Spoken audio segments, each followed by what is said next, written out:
Let's cut through the noise and talk about something real. Sin. Yeah, I said it. That word probably hits you like a punch. Visions of preachers yelling about hellfire, or some ancient list of rules you're supposed to follow or burn. But hold up, that's not the full story. Sin isn't just religious guilt and superstitious mumbo-jumbo. It's deeper and much more practical than that. It's a universal integration tool, a guide for any man trying to get his life straight. See, in the original languages of the Bible, sin literally means missing the mark. Like an archer drawing back his bow, aiming for the bullseye, and the arrow sails wide. In Hebrew, the word hatat comes from a verb that means to miss or to fail.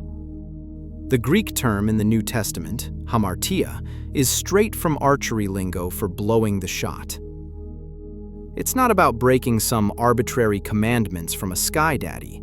It's a failure to hit the goal, the standard you're supposed to live by. It's veering off the path to your highest good, your true purpose. That leads to a kind of estrangement. You're cut off from what makes life click. Now, if you're secular or agnostic, don't tune out. Think of it this way. We all have this inner compass pointing to our potential, that better version of ourselves, the man we know we could be if we locked in. Strong, purposeful, living with integrity, respected by all. When we sin, in this sense, we're falling short of just that. We're missing our own mark. Jordan Peterson breaks it down perfectly. This ancient idea of sin implies you've got an aim in life. The Hebrew kata means to fail or miss the goal, and that implies it has something to do with aim or the lack thereof. There are a million ways to miss in life, but one of the worst? Having no aim at all. Or pretending like there's no objective good out there. Aim at nothing, and you'll hit nothing every damn time. That's settling for mediocrity when you could be dialed in and stacking wins. The key here? That mark isn't random. It's tied to what's best for you. Alignment with objective truth, virtue, your authentic self. For believers, it's God's will, staying in sync with the divine, aligning with the logos. But even without that, it's about lining up with the principles that keep your life solid. Honesty, loyalty, courage. Sin's what happens when you deviate from that truth of who you ought to be. It ruptures your connection to meaning. Scripture calls it a profound disruption in the human-divine relationship, something that needs fixing, redemption. And yeah, that matters to any man. Violate those deep principles, and your world starts crumbling. Relationships fray, self-respect tanks, and everything loses coherence. If hitting the mark means living locked in with your highest values, or God if you want to fully align with truth, then missing it creates a gap. And over time, that gap turns into a full-on fracture. The old wisdom hits the nail on the head. Sin doesn't just break a rule, it breaks you. It leads to disintegration, your life splintering when it should be whole. Protestant thinker Tim Keller says, "Whatever our social problems, they come down to the same thing: sin." The Orthodox Christian fathers teach that sin fragments your ties to God, to others, and even to yourself, treating it as a profound illness of the soul that distorts and divides what God created to be united. Think of the story of Adam's fall. When man chose to be his own master apart from God, it brought a multidimensional alienation. As St. Gregory of Nyssa puts it, sin is alienation from God, who is the only true life. We became cut off from the source of true being, and that rupture echoes in every relationship. with the divine, with each other, with our own nature. The Fathers emphasize that sin isn't just personal failure. It's a fracture of communion itself. Nothing escapes it. It touches every corner of your world, turning harmony into discord. You know what I'm talking about. Think back to a time you did something wrong. Deep down, you knew it, and felt the fallout. Maybe you dropped a lie, then had to pile on more to cover it, and bam, your peace of mind evaporates. Broke a law, and then found yourself constantly looking over your shoulder. Or you betrayed a buddy's trust, and then that friendship turned ice cold. That's sin fracturing unity, inside and out. The essence of it is pride, putting our ego in the place that belongs to God alone, asserting our will against the divine order. In everyday terms, acting like your selfish wants and desires are king usually screws you up and everyone around you. You claim a kind of autonomy that isn't yours, deciding what is good and bad without humility before the truth, and end up isolated from the real good, the source that holds everything together. Here's another angle. Sin shatters integrity. That word, integrity, means wholeness, like an integer, one solid piece. When you're living with it, your values, actions, and purpose all line up, reinforcing each other. Sin cracks that. Fyodor Dostoevsky paints it brutal in Crime and Punishment. His guy Raskolnikov kills, thinking he's above the rules, but his internal world rebels. Guilt hits him raw, overwhelming, inescapable, eating him from the inside. It drives him to delirium, paranoia, sickness. No brain games can glue a broken soul back together. Eventually, his torment shoves him toward confession. His subconscious wants to get caught because only realigning with truth, owning the wrong, brings peace. That's us, man. Violate your conscience and inner war erupts. You become a stranger in your own skin. C.S. Lewis lays it out plainly. Every choice you make is tweaking that core of you, turning it into something. Over a lifetime, you become one of two things: a creature in harmony with God and with other creatures and with itself, or one in a state of war and hatred with God and with its fellow creatures and with itself. The first, that's a hit of heaven. Joy, peace, knowledge, power. The second, madness, horror, idiocy, rage, impotence, and eternal loneliness. See how he links it all together? War with the ultimate source means war with others, anger, envy, petty arguments, and war inside your head. Psych pros back this. Chronic liars, abusers, selfish pleasure chasers often end up anxious, depressed, isolated, meaningless. Symptoms look mental, but the roots moral, spiritual. Life's inevitable chaos when nothing higher holds it. Jordan Peterson, from The Therapist's Chair, warns us bluntly. Folks can handle tragedy like poverty or illness, but what crushes them? Getting tangled up in webs of deceit or moral slips. Deceit can produce extraordinary levels of suffering that last for very, very long periods of time. Living a lie nukes trust, the foundation of your mental game, the key to integration. Lie to your wife, cheat partners, steal, manipulate family, fool yourself? Reality is gonna bite back hard. You might skate for a bit, but the damage piles up inside. Peterson's right. You can't fix jack until you face truth. Otherwise, you're misdiagnosing everything.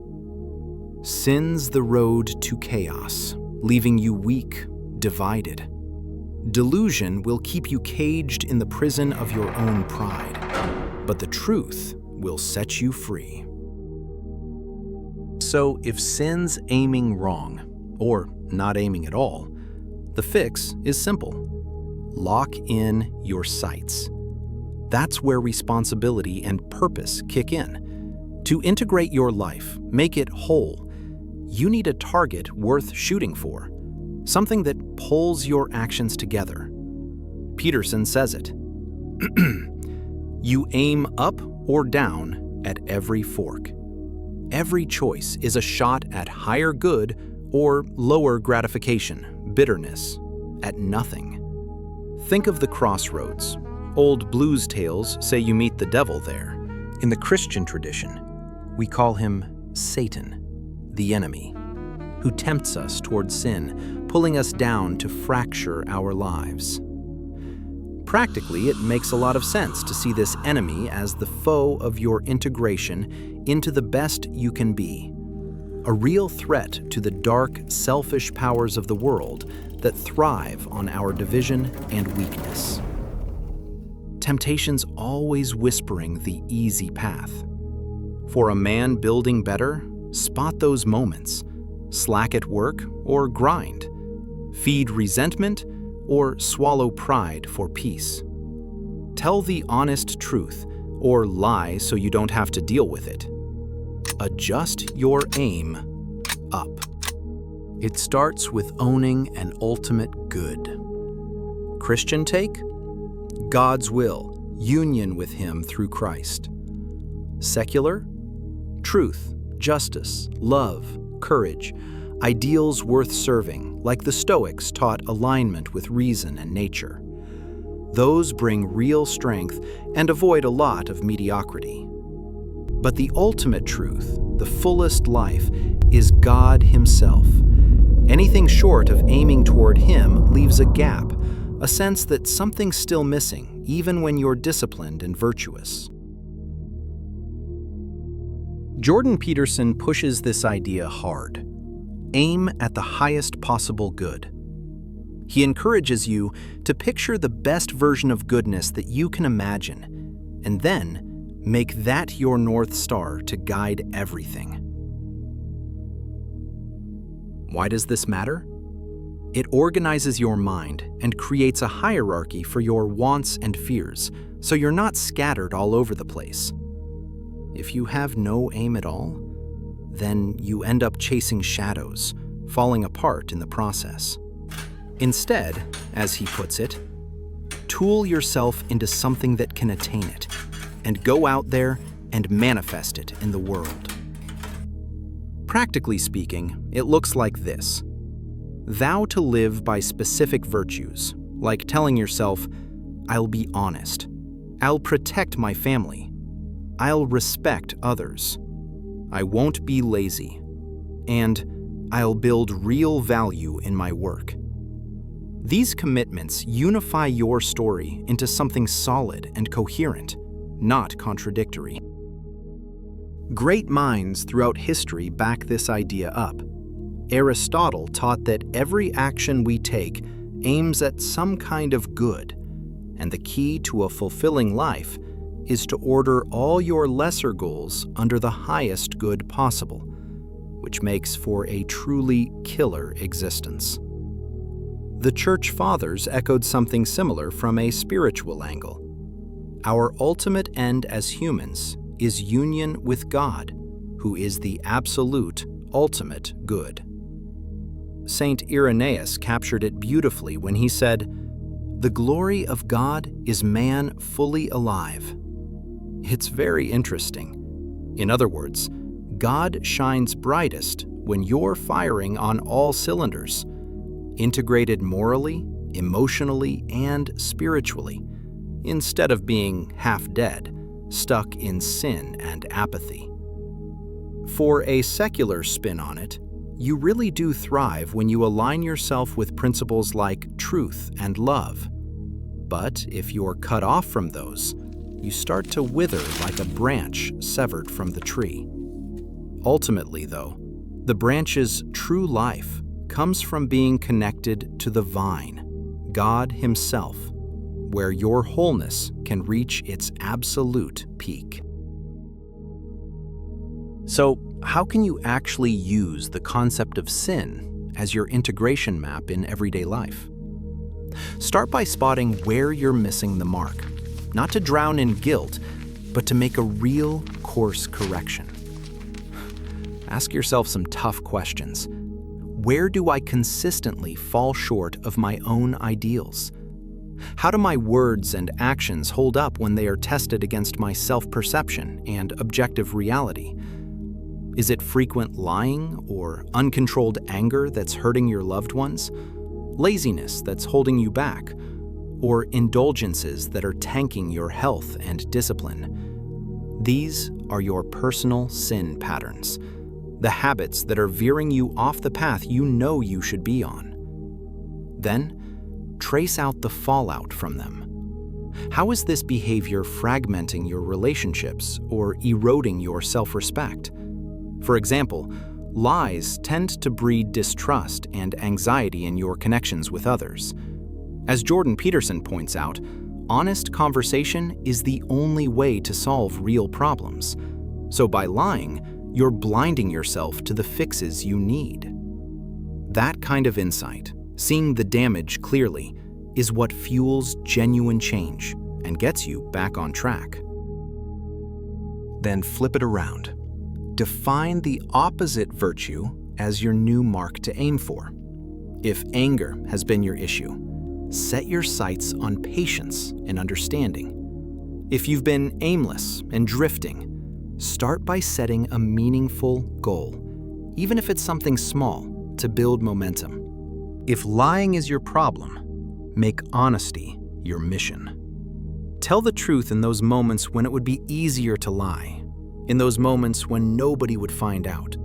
If selfishness is the pattern, make generosity your target. Look for ways to give to others. This all ties back to the story of Cain and Abel in the Bible. Cain's sin of envy started because he offered a crap sacrifice. He didn't give his best effort, and then he brooded in resentment when it wasn't rewarded. God calls him out directly, saying, "If your sacrifices were appropriate, you'd be accepted." That's the brutal truth right there. If you do your honest best, you can hold your head high, no matter the outcome. But Cain instead let envy and resentment possess him, and it led straight to misery and violence. Basically, hell on earth.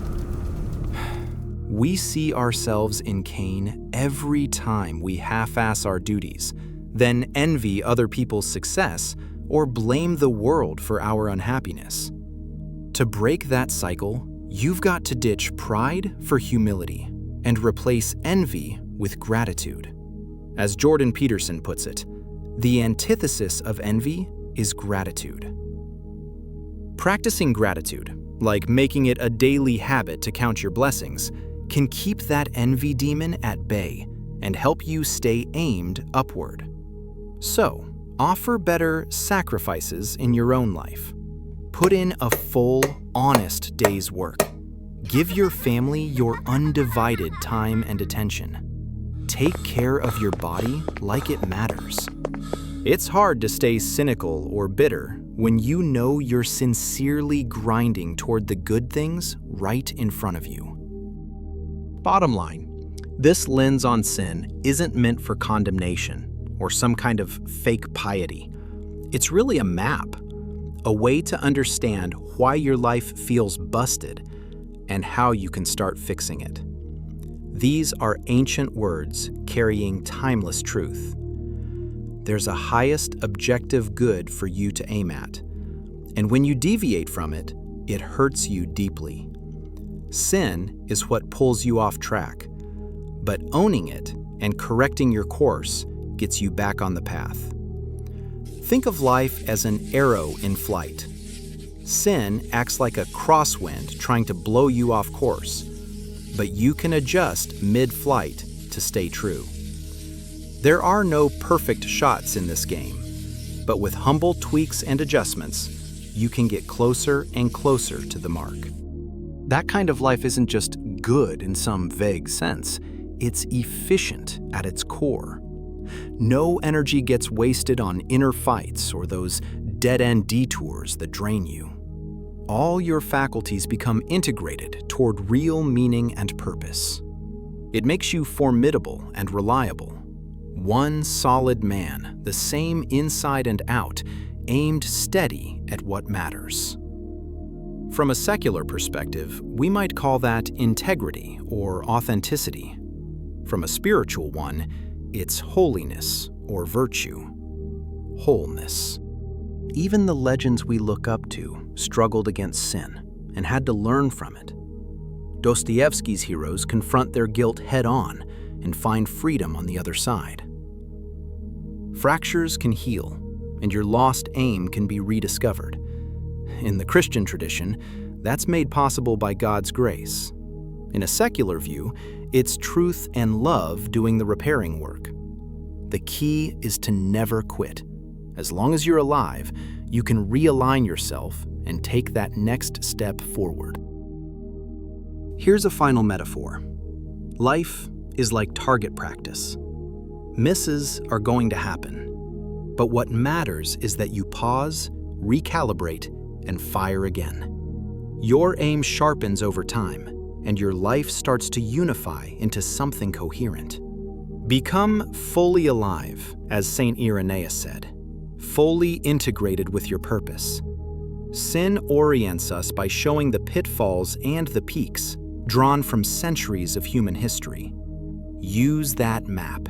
Fuse your fractures back together and turn your weaknesses into strengths. And remember, in the Christian view, that's a win against the enemy, Satan, who thrives on our division, pulling us toward sin to keep us from becoming that integrated threat to the dark, selfish powers out there. While aiming at virtues in a secular way builds a solid life and keeps mediocrity at bay, the deepest integration and the truest freedom come from turning toward God, the ultimate mark that completes us. The journey's tough, no doubt, but it's exactly what makes you complete. An arrow pointed straight at a worthy mark, unified with yourself and something far greater. So, brothers, what's your aim? Lock it in.